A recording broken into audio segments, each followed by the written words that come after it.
Sneakers and Cleats, the podcast. Welcome back to the Sneakers and Cleats podcast. This is Thursday, January 2nd, episode 160. Happy New Year to everybody. Happy New Year, gentlemen. Happy New Year, one and all. Everyone have a good day yesterday? Yes, at work. Still trying to figure out what's the big deal about the first day. We're going to have 365 of these. Hey, last year, 366 of them. So there you go.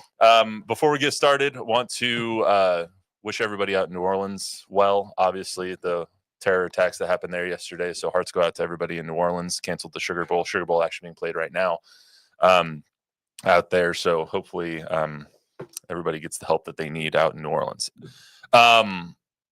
Go to a happier subject. Well, happy if you're a Texas Longhorns fan.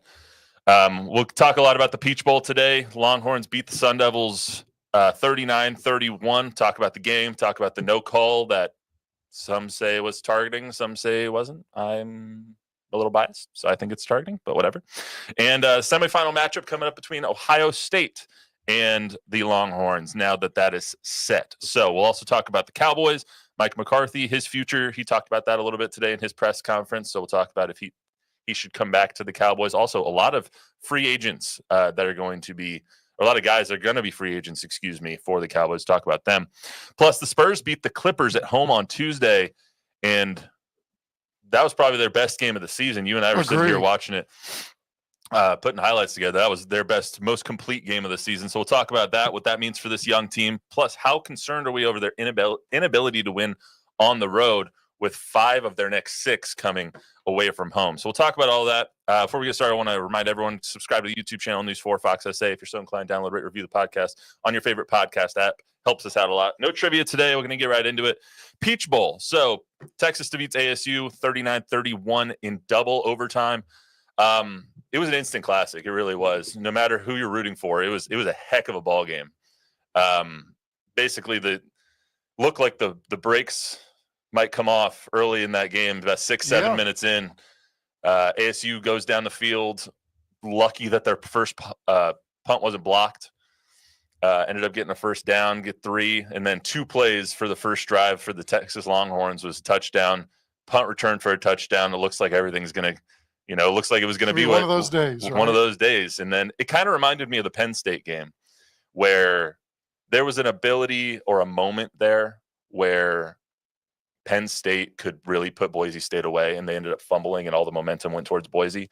That's how it kind of felt. The Arizona State defense played extremely well. Oh yeah,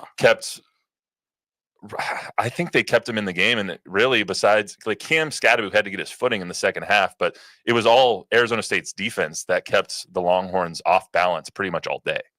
What I was impressed with was they looked from being physically overmatched to all of a sudden they just kept kind of pounding the rock, so to speak. And at the end of that ball game, they were imposing their will physically on Texas. And I didn't think that was going to be possible in that football game. So, even I didn't think that was going to be possible. Yeah. You're playing it's a Big 12 team versus an SEC team. It's their Texas's offensive line outweighs our defensive line. I say our because I'm a Sun Devil fan.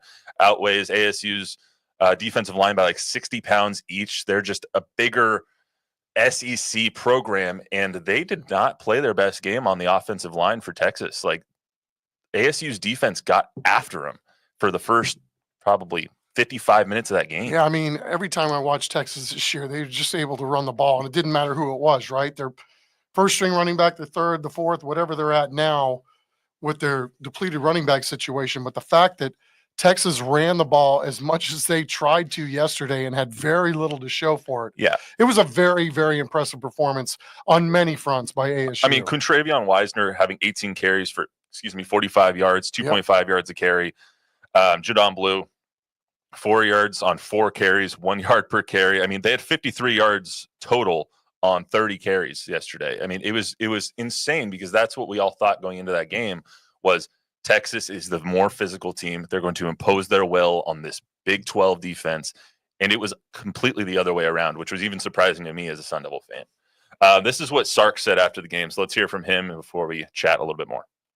Just proud of these guys because you not every game is going to be pretty. Not every game is just going to go exactly how you want it to go.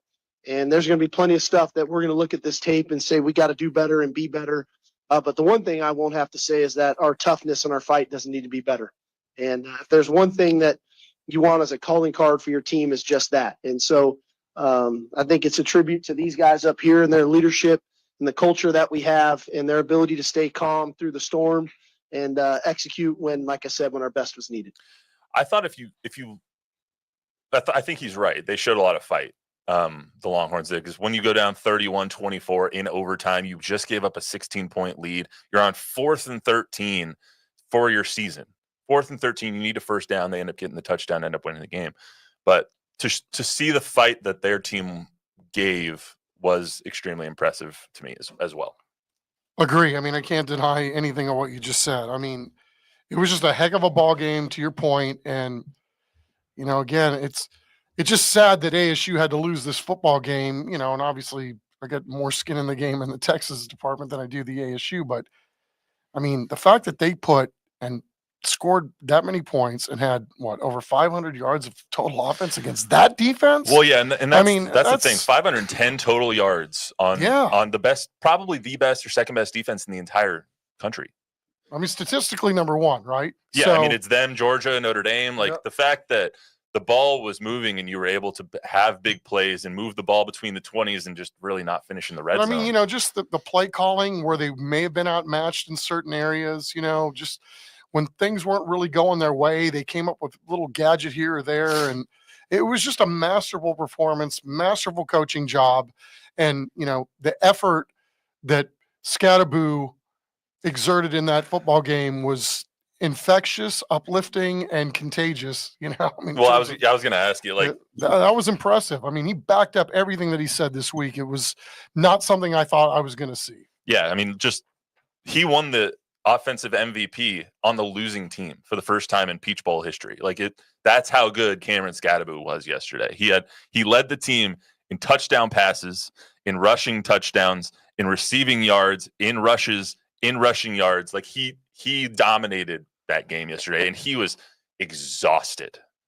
You could see exactly how tired he was because he even scored a touchdown when somebody carried him into the end zone, which is illegal. I mean, we're not going to call it targeting. We're not going to call that either, I guess. So. Oh, no, I'm sure we'll get to the targeting thing. We will. But, I mean, yes. I mean, it was inspiring. Again, everybody on that Texas team was looking at one guy to kind of stick it to yesterday. And, I mean, the fact that he was taking on guys that were 3 times his size and, exerting his force on the other team, it was very, very, very, very, very impressive. I wasn't impressed by Quinn Ewers. I thought he played well enough to win the game. I didn't think he played his best game by any means. But, I mean, for those who watched the game, you saw the 4th and 13 throw was phenomenal. It's for their season. ASU comes out in a cover 0 look. He checks to a max protection, and he finds Golden. I think it was Golden behind the defense in the end zone on the corner post, and it was just a beautiful throw and beautifully executed by him. We heard Sark after the game say that they practiced that play against that look, and it was all about preparation. And so Quinn knew exactly what to do because they had practiced it, they repped it, and Quinn did exactly what he was supposed to do. They won the game, and I think eyes are opened a little bit on Quinn Ewers throwing for 322 of their 375 yards. Yeah, I mean, he was 20 of 30, something like that. But 20 of 30, 322. It's the last 2 throws everybody's going to remember, right? 100%. I mean, it was just money, dime. Yeah, and the pick he threw was a bad throw. The pick he threw that really in between the ASU touchdowns was a pretty bad decision. It was. That was also targeting. That was. No, actually, that one, I think. Not on the guy that got the interception. It was the guy that cleaned up. I don't think they called that one because you could tell that the ASU defender was trying to ease up. You could see his body try and slow down, but his momentum carried him right into the guy. So I know we're going to get into. All right, let's just get to it. Let's just get to it now. So, I mean, to me, when I look at targeting, and I know, Gene Steratore even came out and is going to side with you, and I can't say that it's not targeting, but to me, it's like I never see this guy. I didn't see Taffy, whatever his name is, that's the same. Leave his feet and lurch, and that just didn't look like classic targeting to me. I'm not saying it's not by the letter of the law.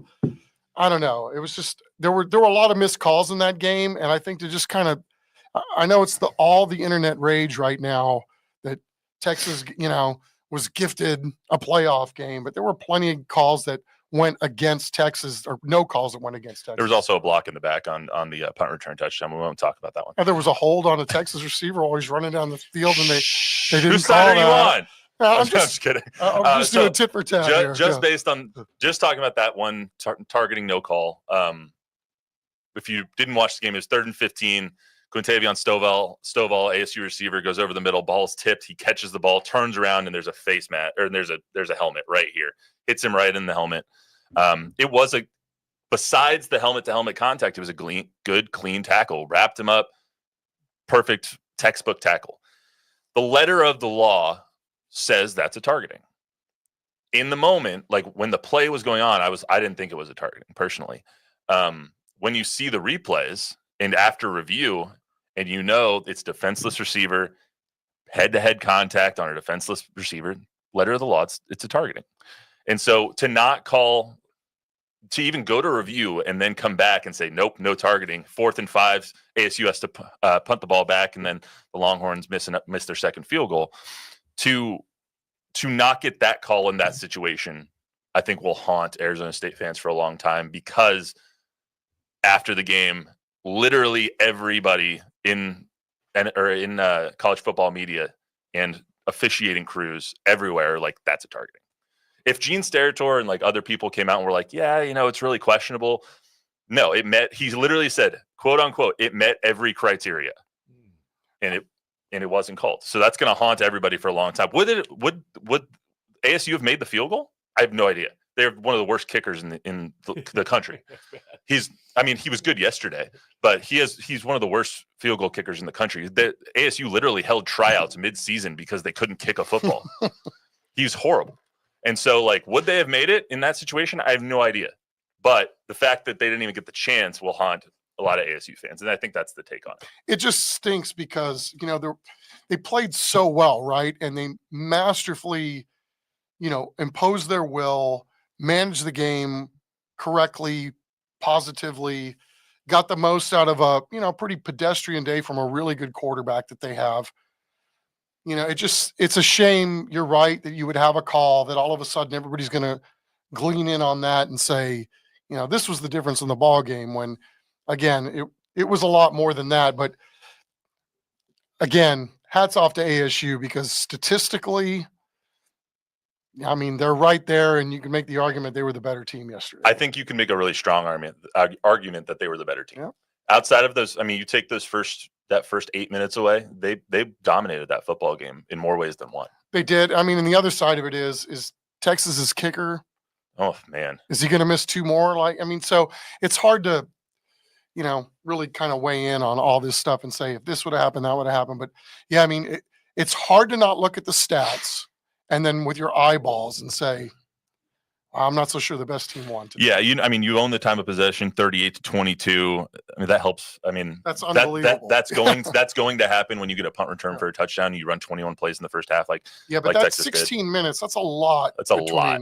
Yes, game clock. We're talking about. Yeah. Cam Scadaboo by himself had more total yardage than Georgia had in the SEC championship game against that defense, that Texas defense, which is insane to say. Speaking of the kicker, I saw something this morning that I thought was interesting. A lot's being made of the Sark, like going over to him and talking about him, or talking to him, smiling, saying, you got this, all that stuff. The ASU training girls walked in front of Bert Auburn when he was warming up. And so there's a lot of talk that like kickers are creatures of habit. And so if you interrupt their flow like that, interrupt their rhythm and their cadence, their routine is the word I'm looking for, that kind of messed up Auburn. Do you think that that's good or bad that Sark kind of did that? Saban said today he never talked to his kickers. He was just like, go through your routine, go kick the ball. Right. I really don't know.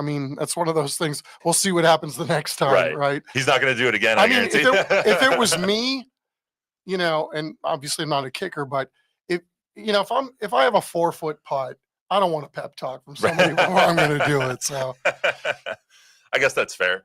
Bob, what was you have any takes about the game, the performance, anything on the digital platforms here? Well, one thing, and we had discussed this before we started rolling. Simon says. Simon says. Okay. About the so-called targeting. He said no crown used, and you had some thoughts on that. Well, that's one of the. There's multiple ways to get a targeting. It doesn't have to have a crown of the helmet. If it's a defenseless receiver, and you go helmet to helmet, which it was, then it qualifies as a targeting. It doesn't need a launch every time. It doesn't need crown of the helmet. There's multiple ways to get a targeting.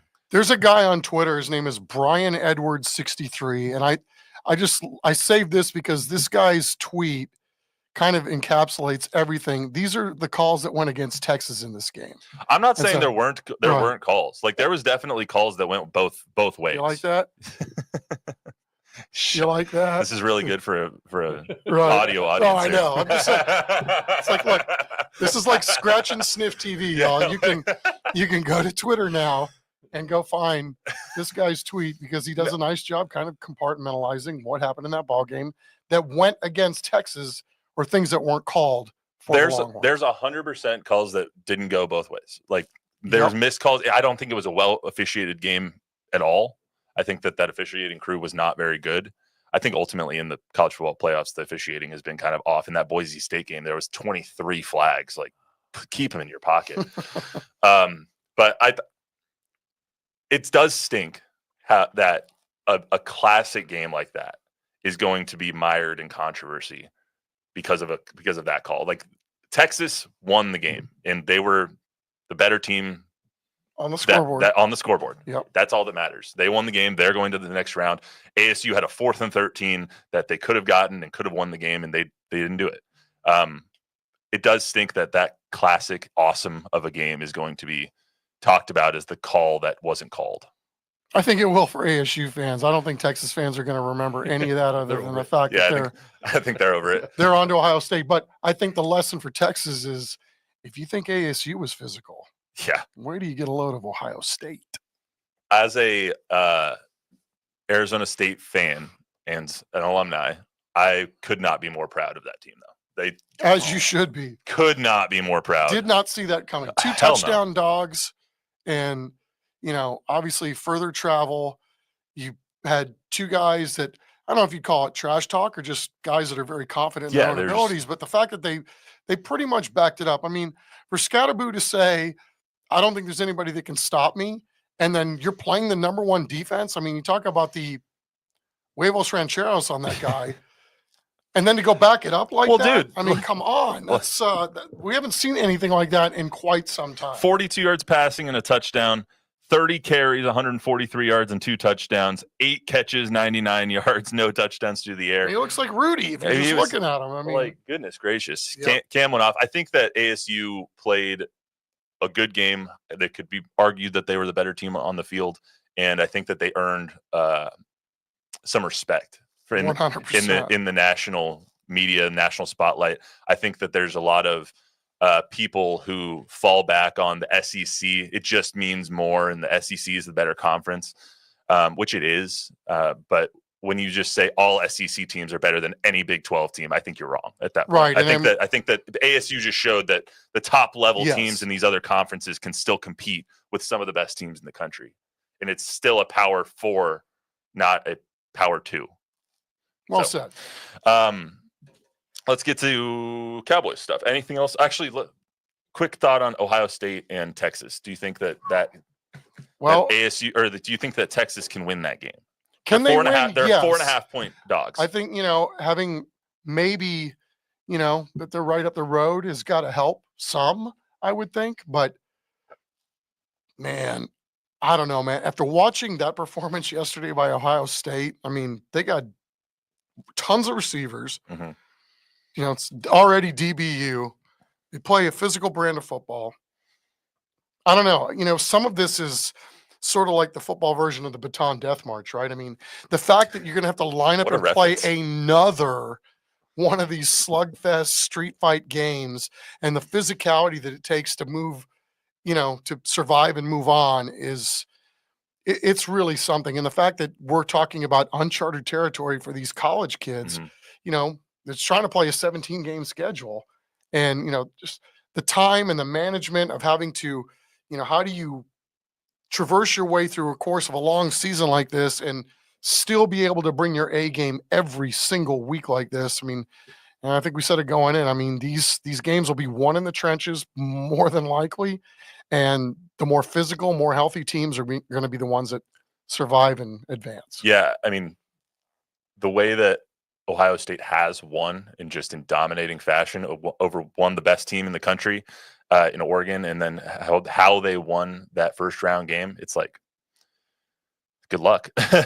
Hey, you got to know that Texas, though, can do what Michigan did. Texas has a personnel to play defense the same way Michigan did, and Michigan beat up Ohio State. All right, they beat them up, and Texas has a very good defensive line, and so what they'll do is they're going to go a ton of zone. They're going to play probably maybe even quarters. You know what I mean?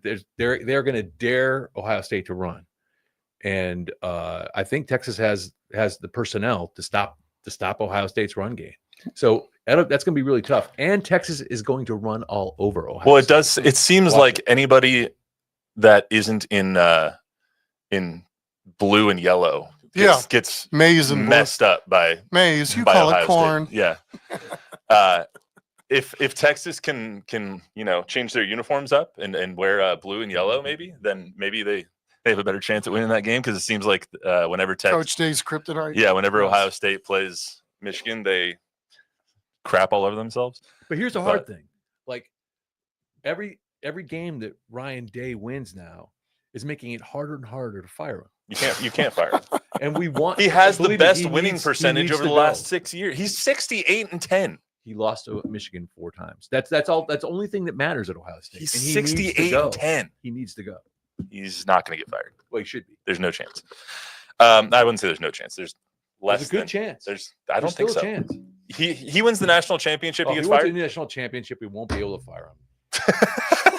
Oh, poo. His hate is stronger than his love. Can't you see that? I want him to go. Yes. Before we get off the college football subject, I got a text from my wife a little earlier about a remote in the living room. Yes. So, that's what I understand. Yes, please share. Yeah. So I got a text. I was watching the game at home yesterday in my living room with a couple of friends and Jordan, my wife. And I was not drinking. So when I watch games, does that make this even worse? It might. So when I watch games, obviously I'm just hooping and hollering, and it's my team, so I'm rooting for them heavily. Apparently I broke the remote. Jordan texted me. She said the remote doesn't work, and I said the living room, and she's like, yeah. The back doesn't go on anymore. It doesn't stay on. And I was like, use some tape. Why? How'd that happen? And she was like, you have a tendency to throw the remote when we're watching. But let me ask you this. Can there be a victory without any chance of defeat? Like, there's no way that the remote is going to kick your double snakes and punch you back. So, like, how can you take victory over a remote? Like, you're going to have to find something else that has a chance of maybe swinging back. I don't know. I think you should stick to the remote. I think. Yeah. I think the remote is fine. I mean, poor I'm not going to go. Jordan, I'm not going to go find a wildebeest and battle that. Like, yeah, right. Those great little ball things that she made. Oh, the cake balls. Dude, those were elite. Yeah, she's. I mean, be nice to her good. remote. They're really God, good. those were good. Yes, so good. Be nice to your wife's remote. I didn't throw it at her. Like I didn't say that you did. I'm just saying, be kind. If she can make cake balls like that, the least you can do is be kind to the remote. Yeah, we can thank her mom, Lisa, for that recipe. Those are so good. Just little bites of heaven. Anyway, I'm actually kind of mad about that because she gave all of them away and she kept like 6 at home, and I was like, Jordan. 6? What about your husband? 6 is not enough. Yeah, she kept like 6, and she's like, "Yeah, those are for you and me." I was like, "No, those are for me. Like those aren't for you at all. I'm sorry. We're gonna have to make more." Anyway, so let's go to the Cowboys here.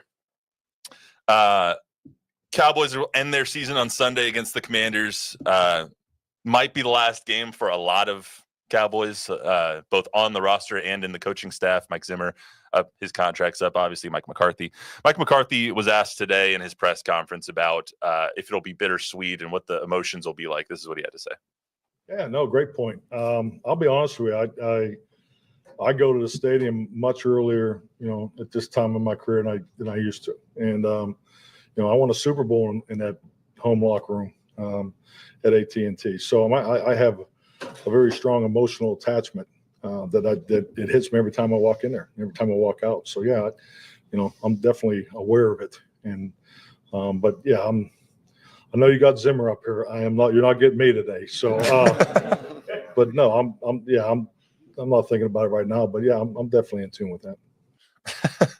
Just made Zimmer cry a little bit earlier this week. But you think about it, and it's like, they're still people, Yeah, everyone wants to run Mike McCarthy out of town because they're 8-9. It might be 8-9 or 7-10 this year, but he's done an admirable job. 12-win seasons the last 3 years.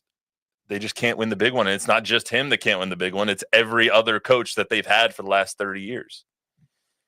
Agree. I just wonder if he's going to be back. I mean, he said enough this week, kind of reading the tea leaves when he was asked earlier, about being a coaching free agent. He said, I'm not going there. I'm going to finish the race. I said all the right things to try to dodge the question, but he did let out that it's been a tough year working under a 1-year deal for both he and his staff. So, I just wonder at the end of this, if that's going to be like, if he feels like he had to work under some really trying conditions, that maybe he might be better served going to another team that A, is going to give him more years on a contract, but B, also, how good has this guy been with a depleted roster? Yeah. I mean, you take all these teams that are going to be looking for coaches that you could say, well, something's not happening, right? Because of, we've had too many injuries, or we just don't have enough talent, or we just don't feel like the right coach is in place. I mean, he can go into another situation where he can be the hero, if he wins somehow, flips it and takes a losing team and they win 9 games next year, or even 10 games. And again, is it going to be easier to roster build somewhere else where you don't have some of these colossal contracts that are bogging your roster down? I mean, he proved he was at his very best when this roster, at least on paper, was at its very least. Yeah. Let me ask you this. 2 separate questions. I think they have different answers as well. If you're now Jerry Jones, I just made you the owner of the Cowboys, would you bring Mike McCarthy back as your first option? I don't know. I don't know that a fresh start wouldn't be better for everybody, for the fan base in Dallas and for McCarthy personally. And, I mean, I saw somebody spitballing the other day, like, wouldn't it be something if they hired, Detroit's flashy OC Ben and Johnson, then bring Zimmer back as the DC? I mean, Zimmer admitted that he was trying to be the nice guy early on and didn't run things the way he would have, because he wanted to be respectful for the fact that this was a top 5 defense last year. I mean, I thought that was pretty honest to him to say that, but then now he's got it to where he wants it, and this defense looks and is playing differently, even with all the injuries. So, would that invigorate Cowboy fans? It's new, it's fresh, it's different. It's not going to look the same because there's a new guy that's calling the plays and making it look different. And, how much of what this OC has learned in Detroit did he learn from Dan Campbell about, the will to win and all of the things that make Dan Campbell such a great coach? So I don't know. I don't know if I would hire him back, at this point. And maybe it would be best for everybody to just start anew, fresh start for McCarthy, go in and go to playoff games and do what you do best somewhere else, and get a new fresh start for the Cowboys too, with a new head coach. I honestly don't know how to answer your question. Well, my other question is, do you think McCarthy would want to come back? Dallas, being the head coach of the Dallas Cowboys, comes with a lot of things that you don't get in New Orleans, or, I'm just thinking of places that have coaches openings. I don't know if I was Mike McCarthy, I don't know if Jerry Jones said, "Here's your new contract. We'd love to have you back," if I would say yes. Is that crazy to think? No, Like, I don't think it is. I mean, not that he's not respectful for the opportunity or for the time that he's had here or any of that. I don't think that has anything to do with any of this. But again, to me, you're right. This job does come with a lot of extra stuff that you don't have to deal with somewhere else. You know, the crazy fandom, the attention, all that stuff. And what is that doing at the McCarthy home to his Mhm. wife and kids every week? And he's got broad shoulders. He's more than equipped to handle what comes his way as being the head coach of a football team. But I don't know. Like I said, I just think in my heart, it tells me maybe a fresh start would be best for everybody involved. yeah, I mean, as long I as mean, that, assuming that McCarthy would then go get another yeah, job as, next as year. long as that fresh start isn't, in New York with Wouldn't Jets that or be something, something? that would be even worse. That would be kind of cool. I think I'd though. much rather take a job for Jerry Jones than working for Woody Johnson. Well, maybe Um, that, but I mean, again, if you take if the Giants have an opening, and I don't know that they will, but I mean, using them as an example, I mean, literally nowhere to go from. The Giants Go are a but up. crapshoot. But they Bob, got a pretty good defense. So you start with that. Bob, So- anything for now? Well, I mean that's the talk in the chat right now. So what team do you think should offer him a deal? I think he'd be really good in New Orleans. He has ties to New Orleans. Darren Rizzi's not going to get that full-time head coaching job, but why wouldn't you want to go to New Orleans? I think, if they could figure out a way with the Bears ownership and their GM situation, like I don't know that anybody runs a organization from a coaching standpoint any better than Mike McCarthy. Everything is spelled out. You know what's expected. You know where you're supposed to be.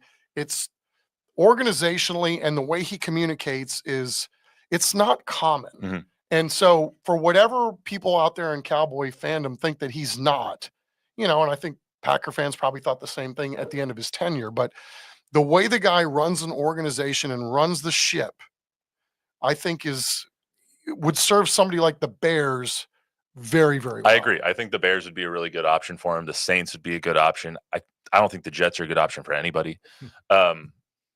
We just don't know what jobs are going to be open. Like, is Vegas going to part ways with Antonio Pierce? But do you want to work for Tom Brady and Mark Davis at No. this point? Like, I don't know who.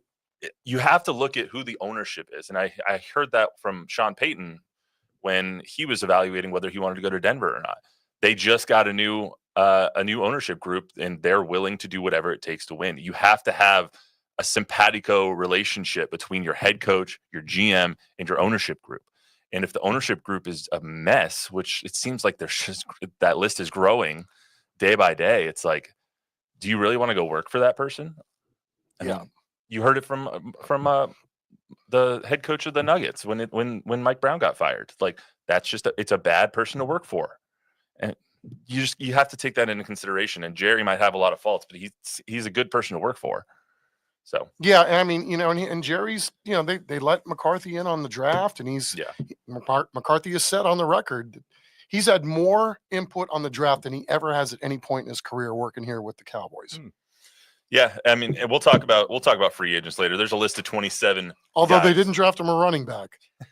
Maybe this year they'll draft Cam Scatterbo. But I don't know that there was a running back out there to get to defend the Cowboys a little bit there. I don't know about that one. Any of them guys achieving? Yeah, there's a lot of good rookie running backs. Well, there's a lot of good veteran running backs. There's a lot of good rookie running backs this year too. Well, most of them got hurt. Well, so. None of them were on your fantasy team, that's for sure. Well, that's for sure. I had nothing but old dudes like me, and there's a reason why I only won 2 or 3 ball games, whatever it was. Let's get to the Spurs real quick because we're already going a little long. Spurs are now 17-16 after their win over the Clippers. I think it was 122-86, if I'm remembering correctly. 5 of their next 6 games on the road. Just talking about that Clippers win real quick. I think you and I were both insanely impressed. They shot like 22% from 3 and still won by 36 points. Yeah, how does that happen? I'm still trying to figure that particular aspect out. It was one of their best games from an effort standpoint, from a defensive standpoint, from a simpatico relationship standpoint. No matter who played, they played well together. Yep. There was not a single Spur on the negative side of the plus minus. Every Spur scored. They destroyed the Clippers on the boards, and they only had 9 turnovers. So, yeah, we were laughing because there were some stupid shots that they took in the third quarter. Guys feeling themselves. No need to out anybody. No. But overall, check. it was like you can do that when you're kicking the other team's butt as bad as they were kicking the Clippers' butts. Do you think that being home after a road trip had something to do with that, or is it a sustainable thing that they can I hope do that? so. I mean, and you could say, well, the Clippers were coming off a back-to-back and they had to travel and all that, but bottom line is that was a hell of a performance by the Spurs. So, Agreed.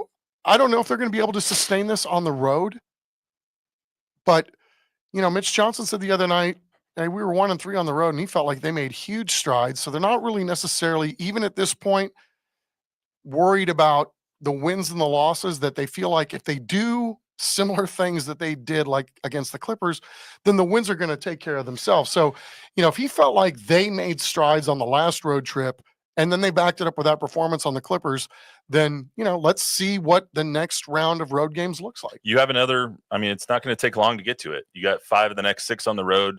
I believe Friday they're in Denver, and then they come home to play Denver, and then they're Milwaukee. I think it's Chicago, Milwaukee, and then 2 in LA.